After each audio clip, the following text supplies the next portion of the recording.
지난주에는 주님의 이름을 나타내는 최고의 삶이라는 제목으로 말씀을 배워내 드렸습니다. 하나님께서는 주님의 마음을 나타내고 살도록 우리를 창조하셨어요. 그리고 자녀로 삼으셨어요. 주님의 마음을 나타내고 사는 제일 탁월한 구조가 예수님을 머리로 모시고 우리는 몸이 되어져서 사는 몸된 교회 구조예요. 그 몸된 교회의 모습을 예수님이 우리에게 본을 보여주셨는데 여러 가지로 본을 보여주셨어요. 그런데 지난주에는 대표적으로 주님께서 산돌이 되어져서 사셨다고 전해드렸어요. 만일 우리들 모두도 예수 그리스도를 안에 계시게 하여 신령한 집으로 지어진 산돌이 되어져서 살게 된다면은 비록 세상 사람들이 겉으로 볼 때는 보잘것없는 돌의 모습으로 밖에 볼 수 없지요. 겉으로 드러나는 것은 돌 같은 인생으로 보일 수밖에 없어. 그래서 천하, 가치 없고 그런 모습으로 보지만은 하나님이 보실 때는 보통 돌이 아니기 때문에 최고의 가치 있는 돌로 여겨주시는 거예요. 그리고 최고의 가치 있는 삶을 살아갈 수 있게 되어지는 거예요. 우리는 마음 안에 살아계신 주님을 모신 신령한 집이고 산돌이야. 산돌.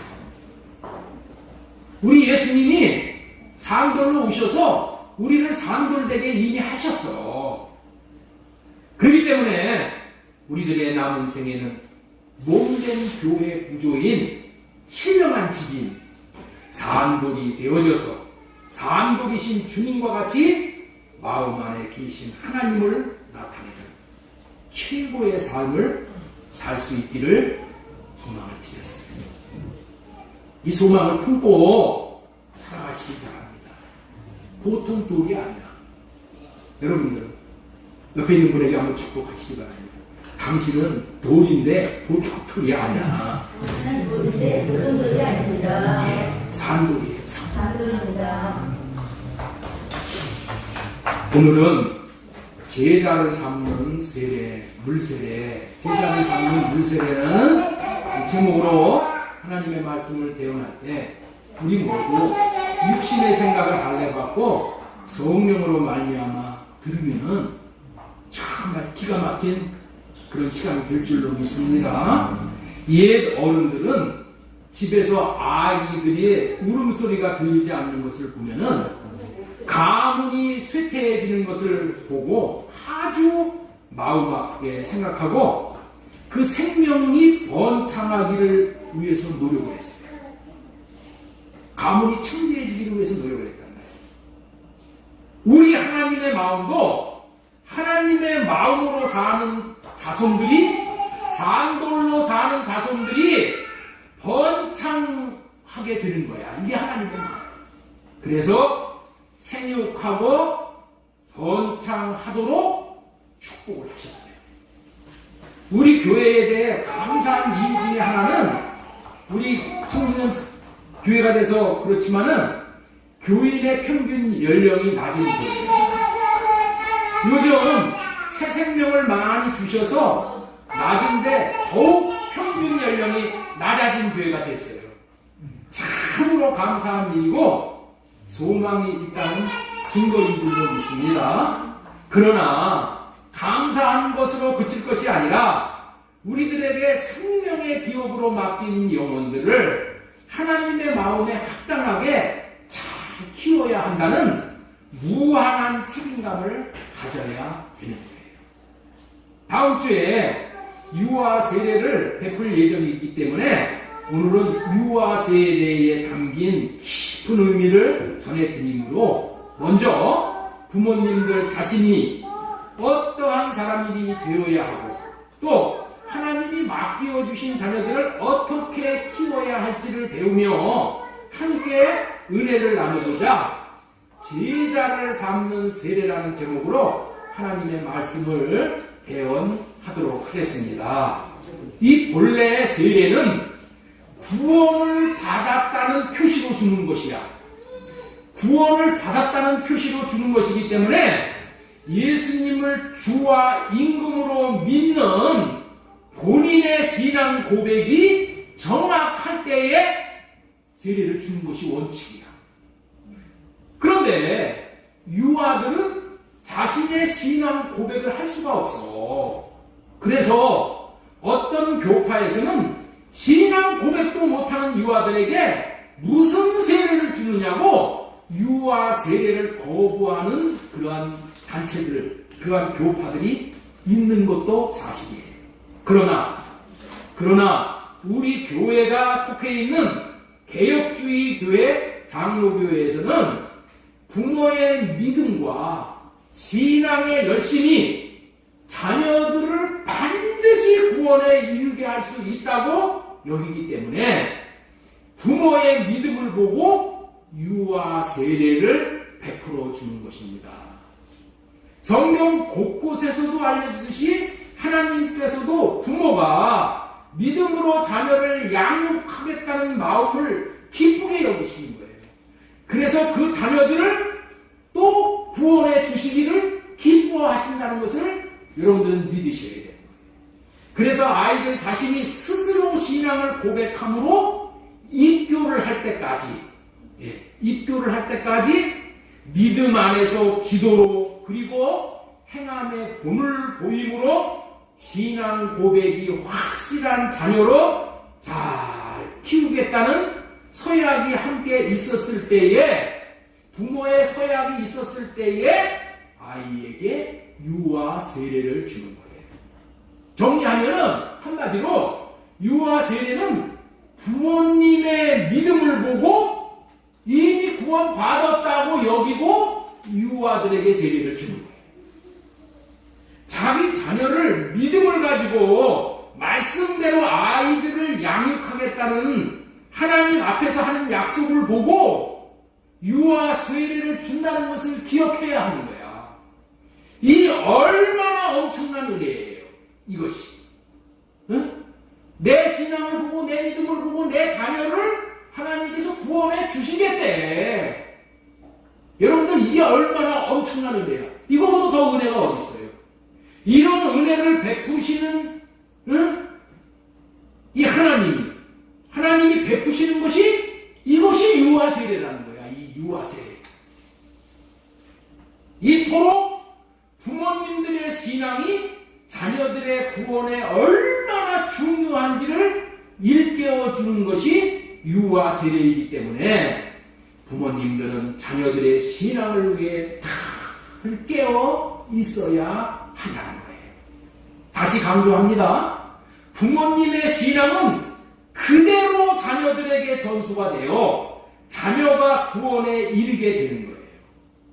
이것을 하나님이 확신하시기 때문에 그냥 세례를 주시는 거야. 디모데후서 1장 5절 말씀 우리 같이 읽겠습니다. 시작. 이는 내 속에 거짓이 없는 이 믿음은 먼저 내 외조모 로이스와 내 어머니 유니게 속에 있더니 내 속에도 있는 줄을 확신합니다. 이 믿음이 어디서 나온 거예요? 디모데의 외조모 로이스에 대화, 그리고 어머니 유니게 속에 이게 이전되었다. 그리고 이것이 디모데 속에 있게 되었다. 여러분들 이게 믿음이에요. 이게 신앙이에요. 부모의 신앙이 구원의 유산이 된 대표적인 것이 이 디모데의 어머니 유니게, 외할머니 로이스. 이 믿음으로 디모데가 잘 자라서 구원받고 하나님 나라의 큰 일꾼이 되어져서 아름답게 사명을 잘 감당하는 그런 분량에 이르게 된 거예요. 오늘 본문 말씀은 지상 사명으로 널리 알려진 구절이에요.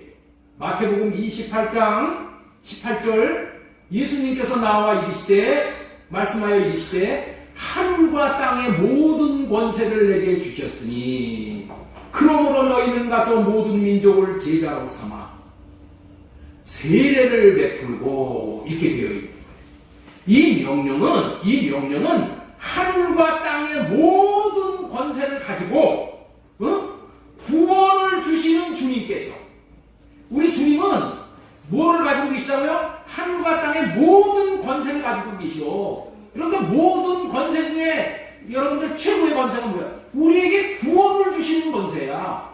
예? 주님께서 우리에게 구원을 주시는 권세를 가지고 계시는데, 이 구원을 주시는 주님께서 하늘로 승천하시기 직전에 땅에서 마지막으로 명령을 내리시는 명령이 오늘 이 말씀이에요. 이 명령이 너무나도 큰 명령이기에 반드시 지켜야 한다는 의미로 사명이라고 우리는 부르는 거예요.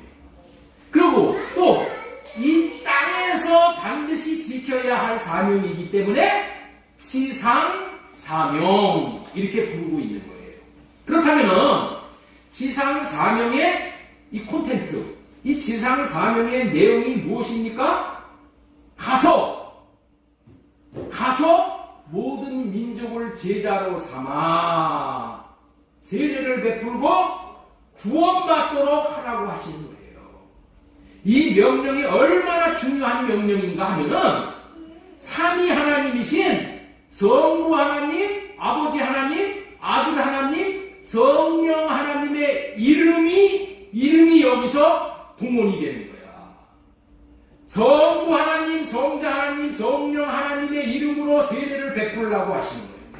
세례가 얼마나 중요한지 그 중요성을 여기서 말씀하고 계시는 거예요.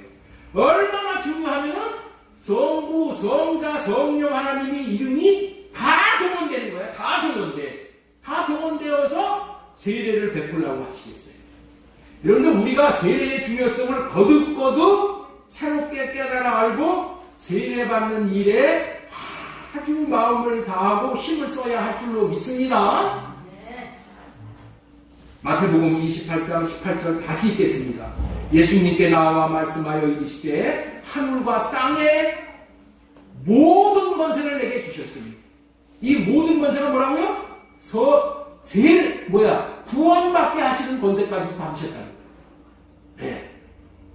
그러므로 너희는 가서 모든 민족을 제자로 삼아, 그리고 아버지와 아들과 성령의 이름으로 세례를 베풀고. 자, 모든 민족, 다시 말해서 뭐야? 모든 나라, 그 나라 사람 전체를 세례받게 하라. 모든 민족, 모든 사람을 제자로 삼아 세례를 베풀고, 이렇게 말씀하고 있는 거예요. 모든 민족을, 모든 사람을 제자로 삼아 세례를 베풀고, 모든 민족, 모든 사람을 제자로 삼아 세례를 베풀고, 이렇게 말씀하고 계십니다. 모든 민족, 모든 사람을 제자로 삼아 세례를 베풀고, 이렇게 말씀하신단 말이에요. 집사님, 민집사님, 너무 중요한 거예요. 너무 중요한 거예요. 잘 들으시고. 모든 민족, 모든 사람을 제자로 삼아 세례를 베풀라, 이렇게 말씀하셔요. 여기서 우리는 세례는 제자를 삼았다는 표시로 주는 것이라는 것을 알 수가 있어요. 예? 세례는 제자를 삼았다는, 제자가 되었다는 표시로 세례를 주는 거야. 이 말씀을 통해서. 그래서 이 물 세례를 제자 삼는 세례라고 하는 거예요. 따라서 하시겠습니다. 물 세례는 제자 삼는 세례이다. 물 세례는 제자 삼는 세례이다. 물 세례는 제자 삼는 세례이다. 우리는 통상 물 세례를 죄를 씻는 세례라고 여기고 세례를 받고 있어요. 결국에는 이 세례로 죄를 씻는 거야. 맞는 얘기야. 그러나 과정을 알아야 된다는 거야. 과정을 거쳐야 의미가 명확해지는 거예요. 과정을 거쳐야 한다는 말씀을 오늘 말씀하고 계시는 거예요. 그래서 오늘 본문에서 물세례의 의미를 확실하게 해주고 있다는 것을 우리는 깨달아야 되는 거예요. 여기에서 가서 모든 민족을 제자로 삼아 세례를 베풀라고 하시는 말씀의 의미는 예수님의 제자들에게 세례를 주라고 명령을 하시는 거야. 누구에게 세례를 주라고 명령하셨다고요? 예수님의 제자들에게 너희는 모든 민족을 제자로 삼아 세례를 주고 이렇게 명령을 하는 거야. 그렇다면은 제자들이 전도한 사람에게 세례를 주면은 세례를 받는 사람들은 누구의 제자가 되는 것입니까? 당연히 세례를 준 베드로, 요한, 야고보 이런 제자들의 제자가 되는 거야. 자, 그렇다면은 동일한 방식으로 다음 주에 이 안목사가 성부, 성자, 성령의 이름으로 세례를 주면은 누구의 제자가 되는 거예요? 세례받는 사람들. 예? 무슨 얘기인지 모르셔요? 예수님의 제자들에게 예수님 말씀하셨어. 너희들 모든 민족을 제자로 삼아서 세례를 주라고 하셨어. 그러면은 그들이 다 누구의 제자가 되는 거라고요? 예수님의 제자들의 제자가 되는 거야. 그렇죠? 그러면 목사님이 다음 주에 여러분들의 자녀들에게 세례를 주어. 그러면 그 자녀는 누구의 제자가 되는 거예요? 네? 안목사의 제자가 되는 거예요. 이해가 되세요? 네. 내가 세례를 주면은 그들은 내 제자가 되는 거야. 내 제자. 내 제자로 삼으라는 거야. 세례를 주는 사람인 이 안목사의 제자를 삼으라는 거야. 여러분들 이 의미를 참 깨달아 알아야 돼. 그렇다면은 여러분들 자녀들을 왜 안목사의 제자가 되라고 하시는 거냐는 거예요. 왜 안목사의 제자가 되라고 하는 거냐는 말이야. 안목사가 제자가 되기 위해서 세례를 주라고 하냐는 말이야. 그 이유가 뭐냐는 거야. 왜 사람의 제자가 되라고 하냐는 거야. 네? 그 이유가 뭐냐는 거야. 자, 마태복음 28장 20절 보겠습니다. 읽겠습니다. 시작. 내가 너희에게 분부한 모든 것을 가르쳐 지키게 하라. 내가 너희에게 분부한 모든 것을 가르쳐 지키게 하란 말이야. 예수님이 나에게 분부한 것이 있어. 여러분들을 가르쳐 지키게 하는 것이 나에게 준 말씀들이 있단 말이야. 그 말씀을 여러분들에게 가르치라고. 응? 나의 제자가 된 여러분들에게 가르치라고. 나의 제자가 된 나의 세례를 받은 사람들에게 하나님의 말씀을 가르치라는 거야. 가르치라고 내 제자로 하나님께서 삼아주셨다는 거야. 이해가 되시죠? 그들을 제자로 삼는 이유는 예수님이 분부한 말씀을 가르쳐 지키게 하기 위한 거야. 가르쳐 지키는 것을 누가 한다고요? 누가 한다고? 이 안목사가 하는 거야. 세례를 준 사람이 가르쳐 지키게 하는 거야. 이 안목사가 여러분들에게 꼭 필요한 하나님의 말씀을 가르쳐서 지키게 하면은, 다시 말해서 여러분들이 저에게 예수님이 분부한 모든 것을 가르쳐 지키면은 안목사의 제자가 된 여러분들이 나중에는 어떻게 된다고요? 예수 그리스도의 제자가 된다는 거야. 응? 잘 나에게 배운 사람들이 예수님의 제자가 되는 거예요. 그래갖고 예수님의 제자가 된 사람에게 예수님이 뭘 주신다? 성령의 세례를 줍니다. 이해가 되시겠죠? 이 세례는 제자 삼는 세례야. 그래서 나는 물로 세례를 줄 수밖에 없기 때문에 여러분들을 물로 세례를 주지만은 물로 세례를 준 목사를 여러분들이 잘 따르고 신앙 훈련을 잘 받으면은 나중에 어떻게 돼요? 예수님의 좋은 제자가 된다니까. 그래서 예수님의 좋은 제자가 되면 예수님이 뭘 주신다? 성령의 세례를 주셔서 여러분들을 누구의 제자가 되게 한다? 예수님의 제자가 되게 하는 거예요. 예수님의 제자를 삼기 위해서 1차적으로 물로 세례를 준 이 안목사의 제자를 삼으시는 거예요. 이해가 되시죠? 안목사는 성령으로 세례를 줄 수가 없어. 성령으로 세례를 받아야지만 구원받는 거야. 안목사는 물 세례를 주고 제자를 삼아 하나님의 말씀을 가르쳐 지키게 함으로 여러분들을 하나님의 말씀을 지키는 예수님의 제자가 되게 하면은 예수님의 제자가 된 자들에게 예수님이 성령으로 세례를 주신다는 거예요. 예수님의 제자가 되었다는 표시로 성령으로 세례를 주는 거야. 이 성령 세례가 예수님의 법을 받는 세례고, 예수님의 이름을 받는 세례고, 예수님의 마음을 받는 세례고, 성령을 받는 세례, 성령 그 자체를 받는 세례야. 마음의 할례를 받는 세례다, 이 얘기예요. 그렇기 때문에 이 성령 세례를 받는 것이 완전한 구원을 받는 거예요. 이 성령 세례는 물 세례로부터 시작되는 거예요. 궁극적으로 물 세례는 성령 세례에 이르게 하는 세례인 거예요. 다시 말씀드린다면 물 세례 받고 제자가 되어 안목사가 가르치는 말씀을 듣고 행하는 신앙 훈련을, 다시 말해서 경건의 훈련을 잘 받음으로 예수님의 제자가 되어져서 성령 세례를 받게 하는 놀라운 일이 일어나게 된다. 성령 세례를 받는 것이 거듭나는 것이고 구원을 받는 거예요. 물 세례만 받으면은, 여러분들 있죠? 물 세례만 받으면 어떻게 되느냐? 베드로처럼 어려움이 오면은 도망갈 수가 있어. 그러나 성령 세례를 받으면은 순교한 베드로처럼 자신의 생명에 위협이 온다고 해도 도망갈 수가 없는 거야. 도망못 가. 쿠어바리스, 주여 어디로 가시나이까? 로마에서 도망 나오는 베드로에게 예수님이 찾아오셔서 쿠어바리스. 물새 베드로가 주님에게 묻자. 주님이 로마로 들어가시잖아.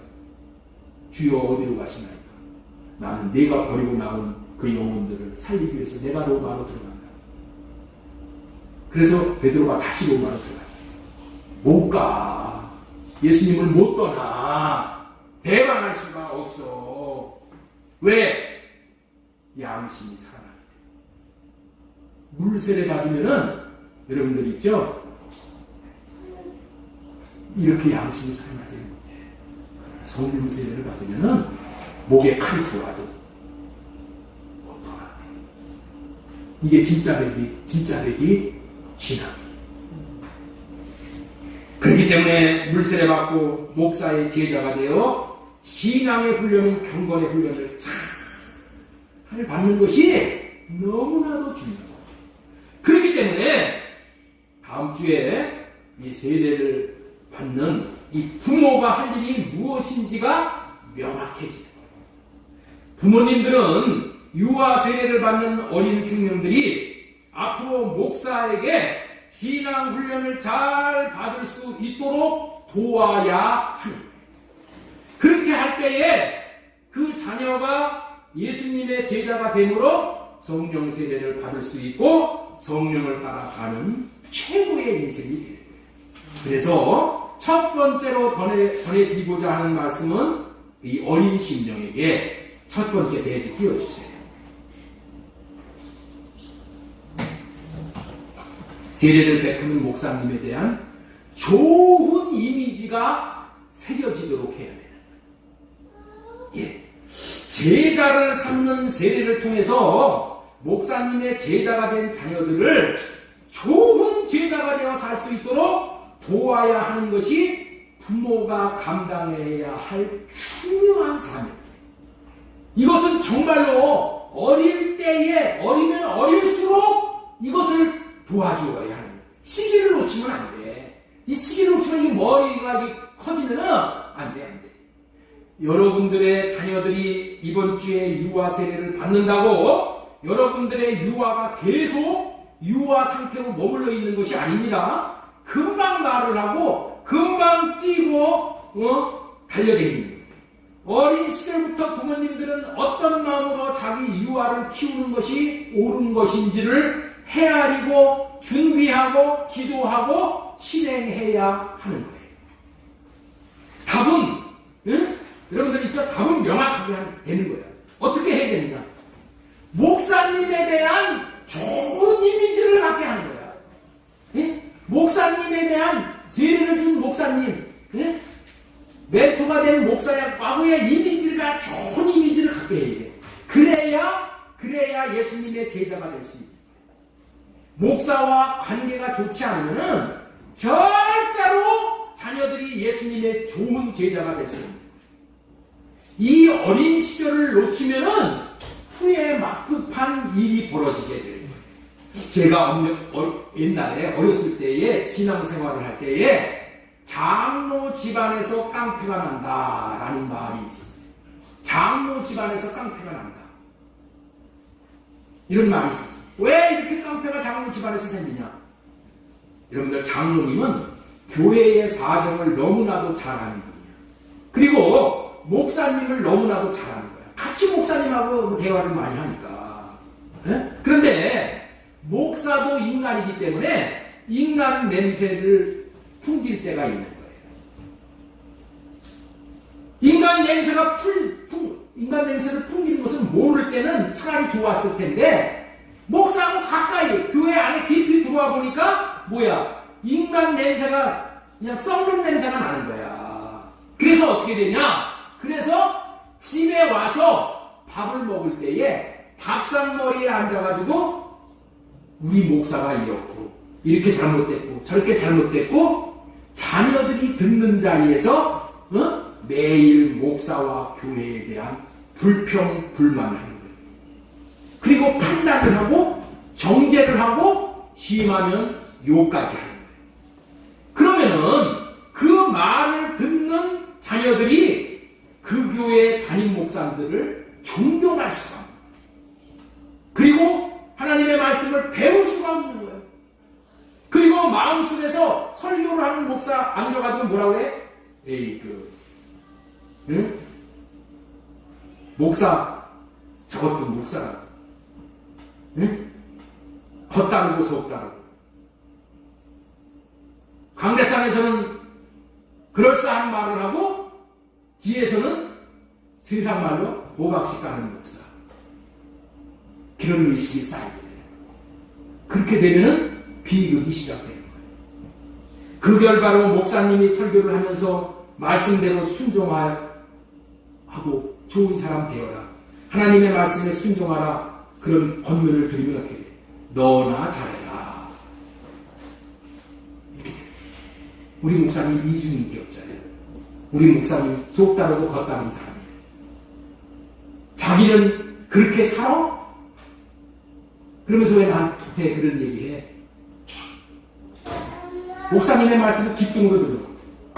그래서 순종하지 못해. 절대로 그 목사님을 통해서 예수님의 제자가 될 수가 없다. 그러면 결국에는 그 영혼이 방황을 하게 됩니다. 그리고 교회를 사랑하게 됩니다. 마침내 교회를 대적하고 목사를 대적하는 그런 삶을 살게 되어져. 그래서 장로 집안에서 깡패 난다는 말이 사실로 있는 거죠. 장로가 지혜롭지 못해서 귀한 자식을 망하게 하는 길로 들어갑니다. 깡패로 전락시키러 갑니다. 유아 세례를 받는 부모님들은 이 말을 명심하시기 바랍니다. 저와 여러분들이 자녀들을 어떻게 키워야 합니까? 목사님과 좋은 관계를 맺도록 부모님이 역할을 하셔야 합니다. 우리 목사님은 아주 좋으신 분이야. 하나님이 세워주신 목사야. 응? 하나님이 세우신 목사야. 훌륭하신 분인 줄 알고 목사님 말씀에 따라야 돼.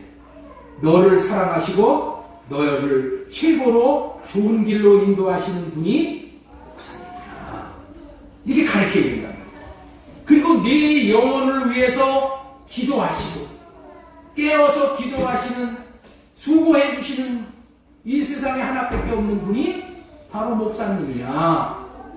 그러니 목사님이 하는 말씀을 네 생각으로, 내 육신의 생각으로 듣지 말고 목사님이 하시는 말씀을 액면 그대로 믿고 순종하면은 내가 하는 모든 일에 하나님께서 복을 주시는 거야 라고 가르치면은 정말로 모든 일에 복이 임하게 되는 거예요. 그러므로 목사에 대해 좋은 이미지와 선입관을 가질 수 있도록 부모가 도와야 돼. 그래서 그 마음에서 목사님이 전하시는 말씀을 끝까지 잘 듣고 순종하고 내가 따라가야지.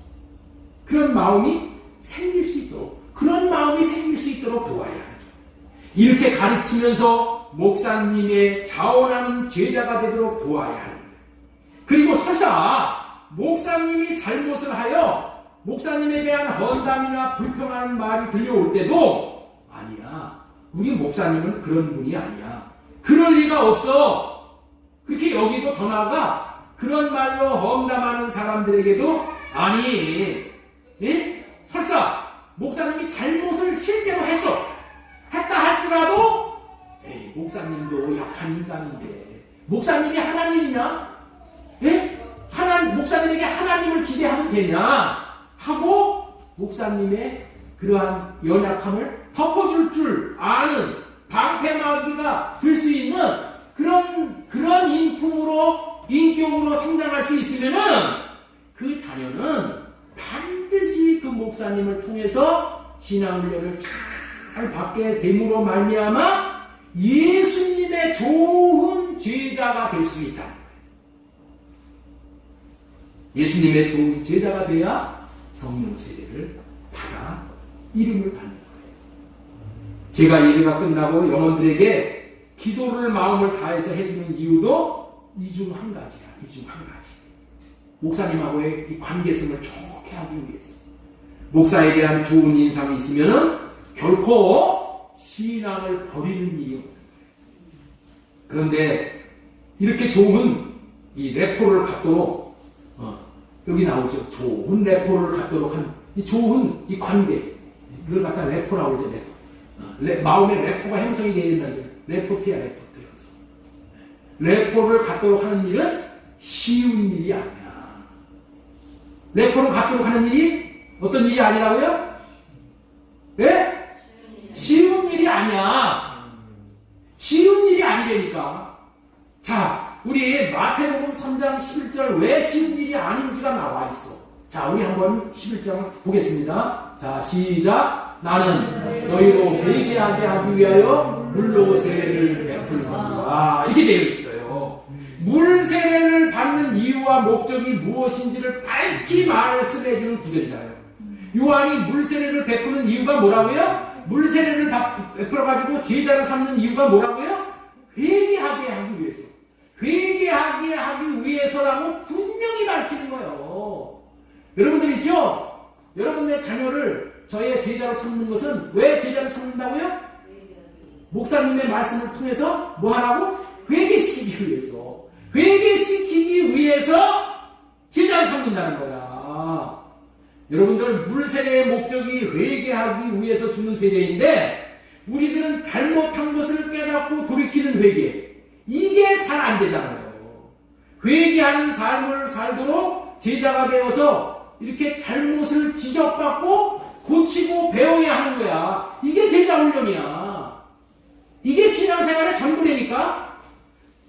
물세례 주고 제자로 삼은 자에게 목사가 깨우쳐 주어야 하는 전부가 뭐라고요? 회개하도록 하는 거예요. 예? 회개하도록 하는 거예요. 왜? 우리는 제대로 건든 게 없어. 우리의 행함은 모두가 다 죄뿐이야. 이걸 알아야 돼. 모두가 다 죄뿐이니까 뭐야? 모두가 다 잘못됐다는 것을 가르쳐야 돼. 그래서 회개해야 돼. 왜? 망가지는 육신의 생각을 따라서 살기 때문에 모든 것이 할례받지 않고 사는 삶은 다 죄야.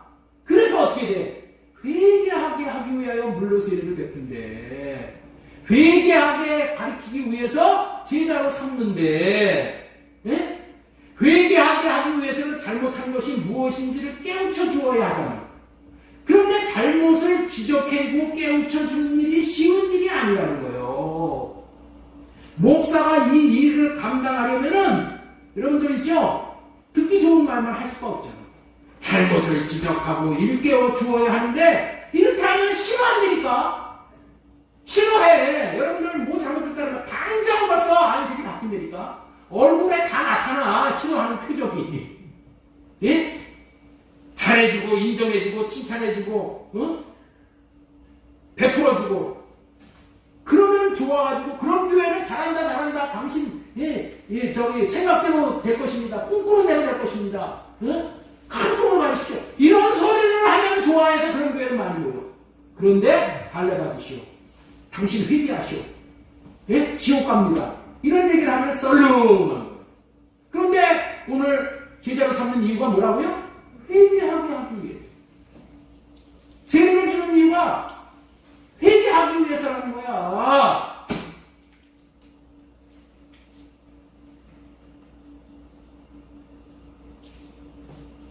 여러분들 목사로서 참 하기 어려운 경우를 말씀해 주시래요. 자, 야고보서 5장 15절 말씀 보겠습니다. 믿음의 기도는 병든 자를 구원하리니 주께서 그를 일으키시니라. 혹은 죄를 범하였을지라도 사하심을 받으리라. 그러므로 너희 죄를 서로 고백하며 병이 낫기를 위하여 서로 기도하라. 여러분들 병이 왜 옵니까? 죄 때문에 오는 거예요. 죽음이 왜 옵니까? 죄 때문에 오는 거예요. 그래서 뭐 해야 돼? 죄를 회개하면은 병도 고침받고 죽음도 연장받는 거예요. 그렇죠? 그런데 너 목사가 어떻게 돼? 신방해가지고 병 들어서 들어누워 앉아있는 자에게 찾아가서 너 병든 거 죄 때문이야. 응? 무슨 죄 저질렀는지 시인하고 고백하고 회개해. 여러분들 이런 말을 하면은 신방을 받는 그 환자가 좋아해요?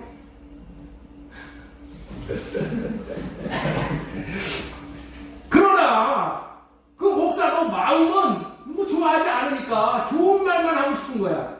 마음은 왜 그런 말을 하고 싶지 않으나 하지 않으면 안 되기 때문에 하나님께서 회개하고 돌이키시는 것을 기뻐하기 때문에 회개하라고 그렇게 얘기를 해줘야 되는 거예요. 네? 그래서 레포가 형성되기가 힘들다는 거예요. 예? 그래서 여러분들 어떻게 돼요? 목사하고 부모님이 동역을 해야 되는 거야, 동역을. 응? 어떤 경우에도 목사님의 관계가 깨어지지 않도록 해야 됩니다. 이 관계가 막히면은 예수님의 제자가 되어지는데 큰 걸림돌이거든요. 그래서 어떻게 돼요? 야고보서 5장 20절에 있습니다. 너희가 알 것은 죄인을 미혹된 길에서 돌아오게 하는 자가 그 영혼을 사망에서 구원할 것이니 허다한 죄를 덮을 것이니. 네? 죄인을 미혹된 길에서 돌아오게 하는 게 뭐예요? 회개시키는 거예요. 그래서 돌아오게 하는 거예요. 그렇기 때문에 이 일을 감당하는 것이 이게 뭐야? 이게 선한 목자야. 이런 선한 목자는 좋은 얘기를 하고 뭐 이래야지 선한 목자가 아니로 못할 말을 할 수 있는 것이 선한 목자. 왜? 돌이켜서 구원받게 하는 것이 선한 목자잖아요. 그렇기 때문에 목사가 이런 말을 해야 되기 때문에 중요한 게 뭐예요? 파트너가 있어야 되는 거예요. 그 파트너가 누구야? 부모야, 부모. 목사가 지적해주는 말에 영혼들이 시험을 들고 집에 와. 어? 집에 오면 어떻게 돼? 집에 와서 뭐라고 해요? 교회에 안 가겠다고 한단 말이에요. 그리고 이제 목사님 설교 안 듣겠다고 할 때에 지혜로운 부모는 이런 말을 하는 거야. 사랑하는 아들아, 사랑하는 딸아, 목사님이 너에게 그렇게 말씀하신 것은 너를 사랑해서 그렇게 하신 거야. 너를 사랑해서 그렇게 하는 거야. 이거를 누가 해야 된다? 부모가 해야 된다. 부모의 역할이 여기에 있는 거야. 목사님의 말씀이 듣고 따르기 힘들어도 그 말을 따라야 하나님이 기뻐하시고 하나님에게 사랑받는 자녀가 되는 것이란다 라고 얘기하면서 자녀를 붙들어 주어야 돼요. 붙들어 주어야 돼요. 우리 교회에 나오는 청소년들이 세워지지 못하는 이유 중에 한 가지가 바로 여기에 있는 거예요. 부모님이 교회에 나온다면은 어린 청소년들이 잘못을 회개하도록 가르치는 말씀에 반감을 품더라도 집에 가가지고 부모님이 도닥도닥거려줘. 그러면 교회를 계속 나올 수가 있는 거예요. 그런데 부모가 신앙이 없어. 부모가 교회를 안 나와. 그러면 뭐라고 그래? 목사가 그런 얘기를 했어? 야, 그 목사 못된 목사네. 너 당장 그런 목사 가지마. 이렇게 되는 거야.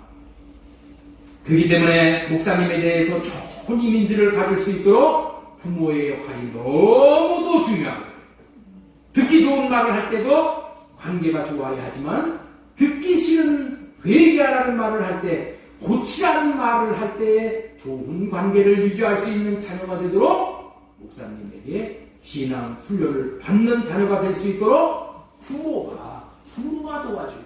부모가 자녀에게 이런 말을 함으로 도와줄 수 있어요. 목사님 말씀 잘 들으면은 하나님이 복을 주신다. 목사님 말씀 잘 들으면은 하나님이 앞길을 열어주시는 거야. 목사님 말씀 잘 들으면은 네가 그래서 성공하게 된다. 목사님 말씀 잘 들으면은 결국에는 행복하게 돼.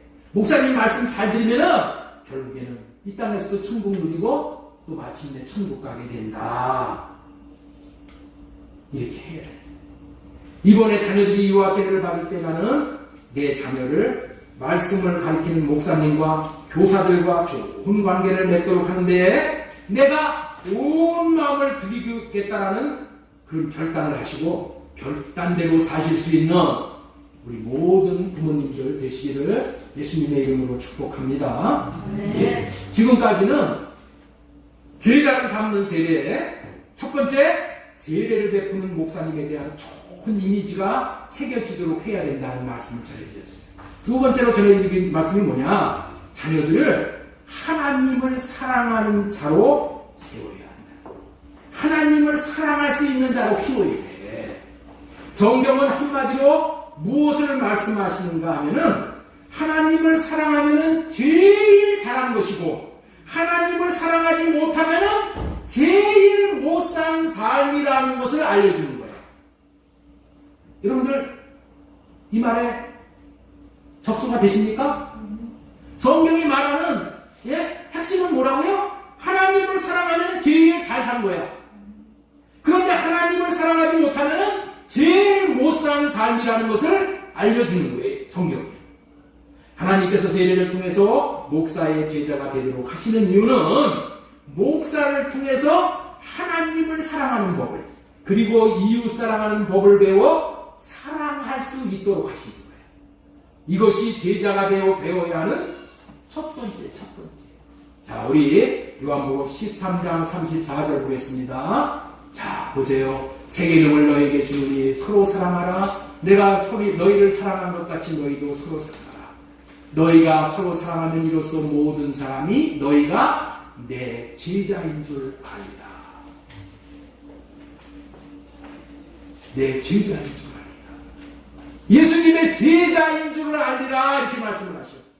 네? 목사한테 하나님을 사랑하고 이웃 사랑하는 것을 배워서 하나님을 사랑하고 이웃 사랑하면은 예수님의 제자인 것을 예수님이 뭐예요? 확인해 주시고 온 주변에 있는 사람들이 다 확인한다. 도장 찍어준다. 모든 사람이 너희가 내 제자인 줄 알리라. 그렇기 때문에 가르치는 목사도, 돕는 부모님들도, 배우는 영혼들도 모두 이 말씀의 길을 길게 하는 거예요. 자녀들이 하나님을 사랑하는 자로 세워지면 성공하는 것이고, 하나님을 사랑하지 못한다면 인생은 실패합니다. 하나님 사랑 그리고 이웃 사랑을 함으로 제자다운 제자로 세워지는 거예요. 이게 성공이야. 이게 예수님은 우리에게 어떻게 사랑하는가를 보여주시는 거예요. 새 계명을 너희에게 주노니 서로 사랑하라. 내가 너희를 사랑한 것 같이 너희도 서로 사랑하라. 내가 너희를 사랑한 것 같이 너희도 서로 사랑하라. 예수님은 어떻게 우리를 사랑하셨어요? 안에 계신 안에 계신 살아계신 하나님이 주시는 마음으로 하나님을 사랑하고 이웃을 사랑합니다. 내가 사랑하려고 하는 게 아니라. 이런 생각과 마음이 있느냐가 교회와 세상의 차이점이에요. 부모들이 통상 자녀들에게 관심을 갖는 것이 스펙을 쌓으면 성공하는 것으로 알아. 좋은 스펙 쌓음. 예? 그렇지가 않은 거예요. 어떻게 이 험난한 세상에서 먹고 입고 마시고 살아갈 수 있을까? 근심 걱정을 많이 하는 게 부모잖아요. 이 내 자식이 저 자식이 어떻게 밥이나 먹고 앞으로 살아가겠는가. 여기에 관심이 있죠? 온통 관심이 여기에 있잖아요. 내 자식을 사람 무시를 하면서 살 것인가? 내가 죽으면은 내 자식이 집에 살 것인가? 여러분들 그런 무거운 짐을 다 내려놔야 돼. 내려놔야 돼. 하나님을 사랑하면은 하나님이 책임지시오. 스펙이고 백이고 가진 재산이고 많은 그런 것 없는 것보다는 있는 게 나을 수 있어. 그런 것이 그러나 인생을 복되게 하는 것이 아니고 하나님을 사랑하고 이웃을 사랑하는 것이 복이 되는 인생이 되게 돼. 우리 잠언 8장 17절 보겠습니다. 자, 나를 사랑하는 자들이 나의 사랑을 이루며. 하나님을 사랑하기만 하면은 하나님이 그 사랑을 옷 입듯이 입혀주는데, 예? 그 사랑을, 하나님의 사랑을 받으면 어떻게 된다? 18절부터 보겠습니다. 부귀가 내게 있고 장구한 재물도 공의도 그러하니라. 내 열매는 금이나 정금보다 나오며 내 소득은 수은보다 나으니라. 나는 정의로운 길로 행하며 공의로운 길 가운데로 다니나니 이는 나를 사랑하는 자가 재물을 얻어서 그 곳간에 채우게 하여. 은도 하나님의 것이고 금도 하나님의 것인데 하나님은 누구에게 그런 걸 주신다? 하나님을 사랑하는 자에게 재물을 채워주시고 곳간을 채워주시고 하나님을 사랑하는 자가 이런 복을 누리는 거예요. 이런 복을 누리는 거예요. 하나님을 사랑하면 이런 복을 누리게 되는 거예요. 여러분들 TV에 이런 것들이 나오잖아요.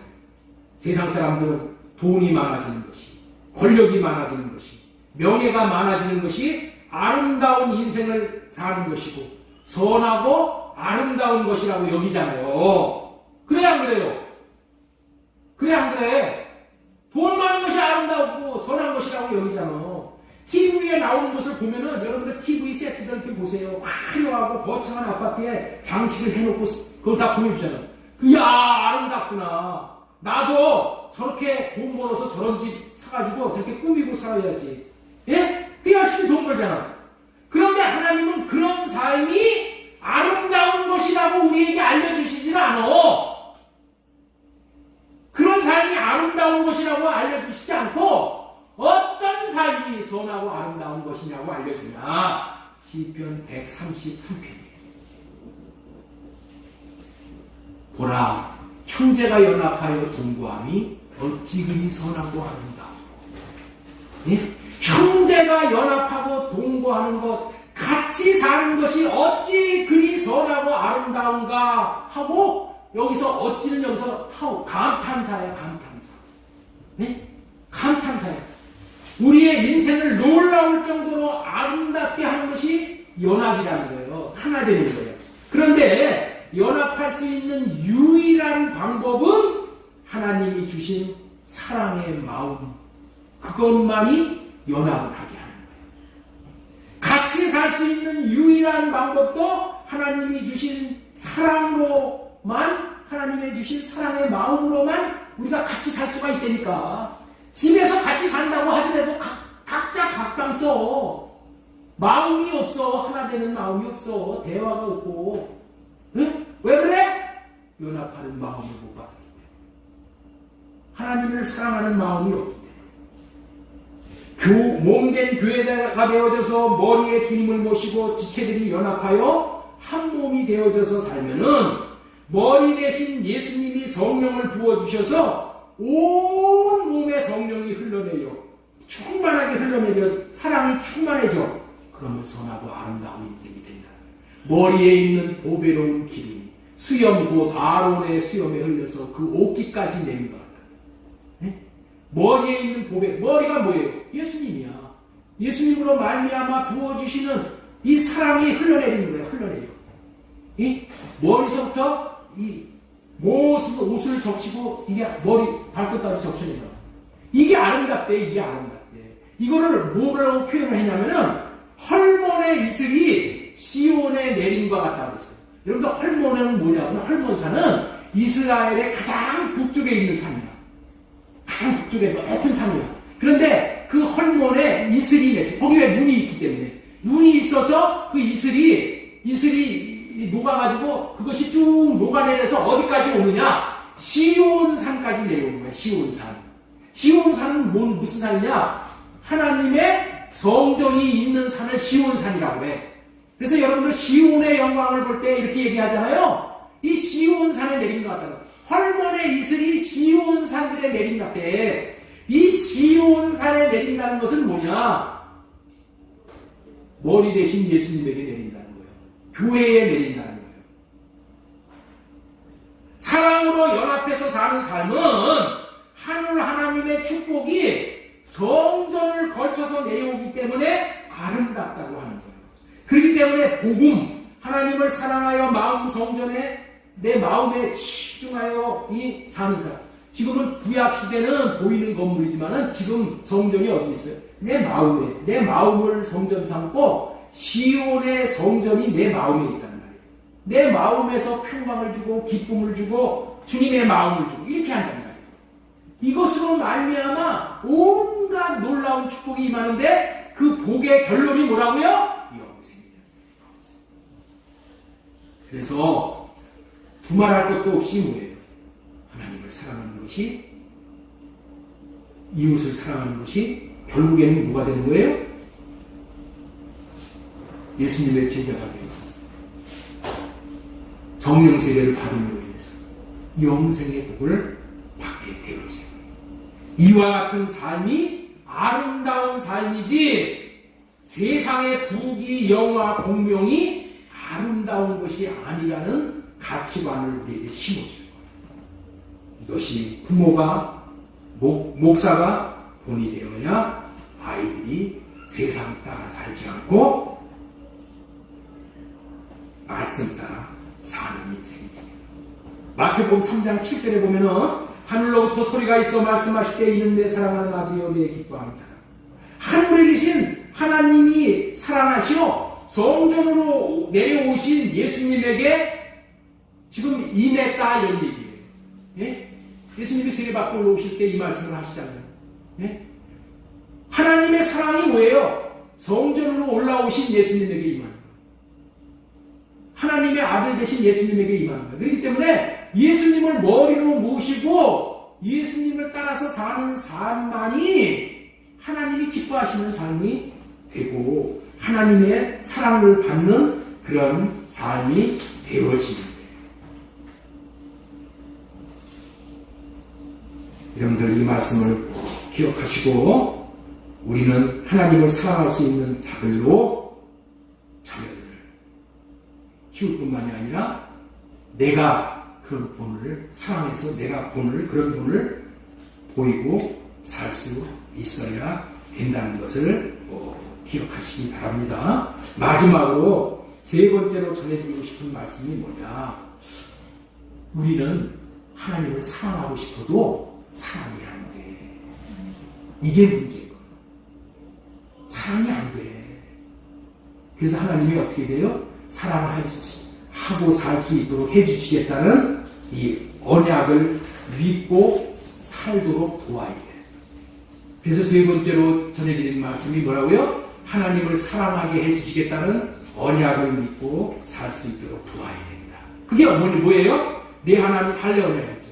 내 하나님 여호와께서 네 마음과 네 자손의 마음에 할례를 베푸사 너로 마음을 다하여 뜻을 다하여 네 하나님 여호와를 사랑하게 하사. 사랑하게 해주시겠다는 거예요. 이 언약을 믿는 자에게 언약을 믿고 할례의 삶을 사는 자에게 하나님께서 사랑을 하게 해주시겠대. 사랑을 할 수 있게 해주시겠대. 그래서 이 마음을 받아서 우리가 사랑할 수 있게 되는 거예요. 나는 여러분들에게 오늘 말씀을 듣고 이제 부모들이 자녀들을 어떠한 마음으로 섬겨야 되는가, 꼭 어떻게 인생을 살아야 되는지에 대해서 딱 한 말씀 전하고 싶은 말씀이 있어요.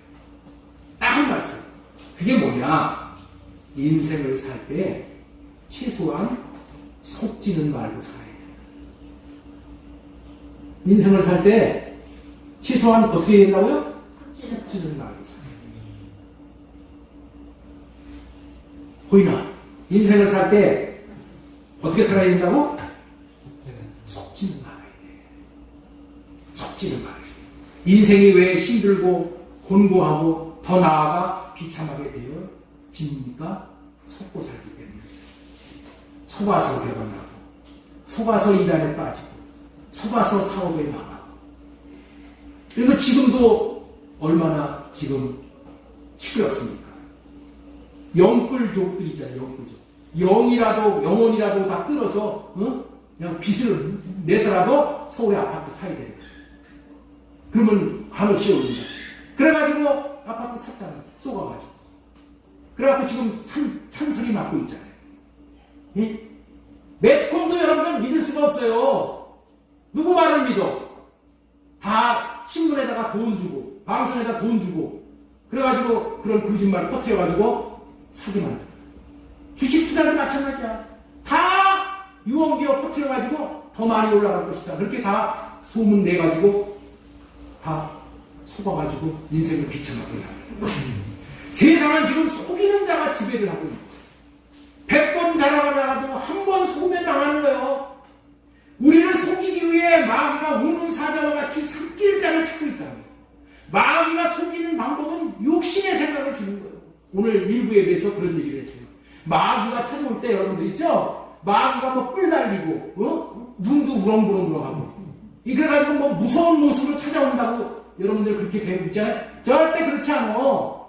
마귀는 뭐예요? 광명한 천사의 모양으로 찾아오는 거예요. 마귀는 겉은 번지르르 해. 겉은 엄청나게 잘생겼어. 사업을 한 동업자가 찾아오잖아요. 뭐 정말 돈 벌 것 같아. 정말 성공할 것 같아. 근데 그 마음에 뭐가 있어요? 마음에 마귀가 들어있어요. 돈 사기 쳐먹으려고 오는 거예요. 마귀는 여러분들 있죠? 마음이 썩은 자야. 예? 마음이 흉악한 게 마귀지, 겉모양은 번지르르 해. 여기에 속으면 안 되는 거예요. 겉모양은 번지르르 해. 육신의 생각은 아주 그럴싸하다니까. 그래서 그 따라가는 거야. 그래서 망하는 거예요. 어떻게 속지 않고 살아갈 수 있어요? 마귀에게 속으면 안 된다는 것을 알고 마귀를 경계해야 돼요. 요한복음 8장 44절 보겠습니다.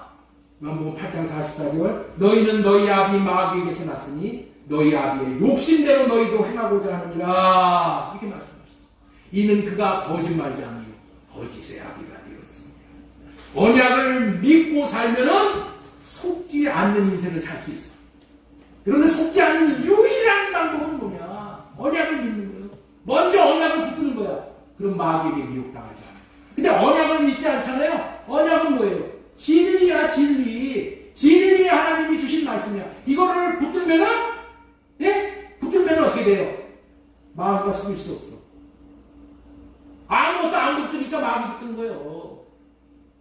육신의 생각을 붙드는 거예요. 언약을 믿고 살면은 속지 않을 수가 있는 거예요. 언약을 믿으면 진리의 성령님께서 진리로 인도하시는 거예요. 그러면 속지 않는 거예요.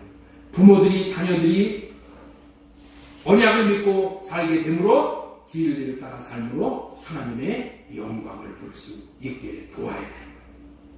최소한 부모가 나중에 인생 다 살고 나가죠. 아빠, 내 인생 속았어.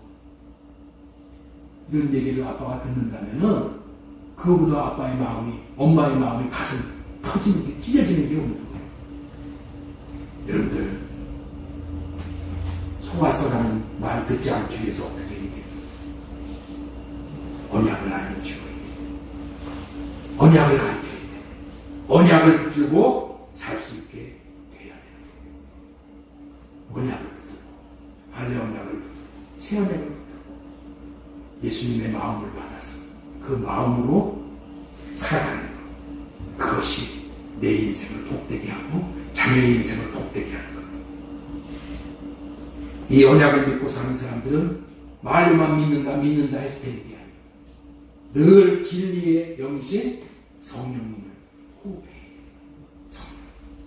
365시간 호흡을 하듯이, 호흡이 끊어지면 죽잖아요. 호흡을 하듯이 성령을 들여 마시면서 성령으로 호흡할 수 있게 해주시. 이게 무슨 말이야?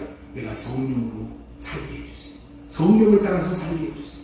진리의 성령이 나를 인도하시도록 하면은 마귀가 손댈 수가 없는 그런 인생이 되어진다. 그래서 마귀에게 속는 자신의 육신의 생각을 따라서 자기가 하려는 거 다 하려고 내가 할 수 있어 라는 마귀의 이 속임에 여러분들 우리는 속지 말아야 돼요. 하나님, 나는 할 수 없습니다. 주님으로 말미암아 나는 할 수 있습니다. 나는 주님으로 말미암아 사는 존재입니다. 나는 주님의 은혜가 아니면 하루도 살아갈 수 없는 인생입니다. 라고 날마다 주님을 의지하고 주님을 따르는 삶. 그래서 기도하듯이 성령으로 호흡하는 것. 이것이 우리가 나아갈 길이에요. 자, 우리 에스겔 36장 37절을 보면서 이 말씀을 마치도록 하겠습니다. 주 여호와께서 이같이 말씀하십니다. 그래도 이스라엘 족속이 이같이 자기들에게 이루어 주기를 내게 구하여야 할지니라. 이스라엘 족속이 이같이 자기들에게 이루어 주기를 구하여야 할지니라. 어떻게 구해야 된다고? 그래도가 뭐예요?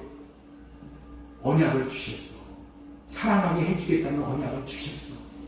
그래도 언약을 주셨어도 기도해야 된다. 기도해서 내 것으로 치유해야 된다. 저와 여러분들을 하나님께서 이 복음을 알려주셨어요. 하나님께서 하신 약속, 이것을 기도로 치하라. 기도로 치하라.